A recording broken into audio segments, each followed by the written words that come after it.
সেলিম হুমায়ুন একান্তে বৈঠকের পর সিপিএম এর কর্মী সমর্থকদের মধ্যে গেল গেল রব উঠতে দেখা গেল, কিন্তু গত ডিসেম্বরে বাংলা বাঁচাও যাত্রার শেষ লগ্নে সিপিএম এর সুজন চক্রবর্তী ও মীনাক্ষী মুখোপাধ্যায়কে দেখা গিয়েছিল মতুয়াদের ঠাকুর বাড়িতে গিয়ে নতুন গামছা গলায় জড়িয়ে হরিচাঁদ ও গুরুচাঁদ ঠাকুরের মন্দিরে গড় হয়ে প্রণাম করতে।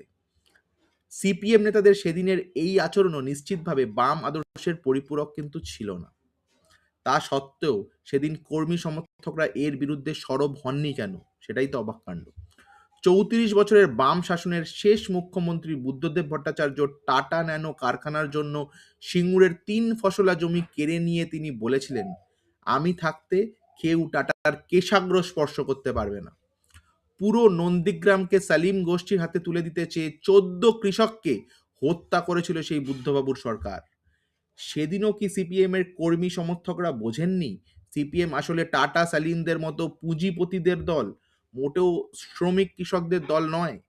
ফলে আজ হেন সিপিএম দলের নেতা মোহাম্মদ সেলিম যখন নিছক ভোটের প্রয়োজনে কোনো সাম্প্রদায়িক নেতার সাথে জোট বৈঠক করে, তখন গেল গেল রব তোলার কোনো যৌক্তিক কারণ আছে কি? ভাবুন আপনারা। নমস্কার, ভালো থাকবেন।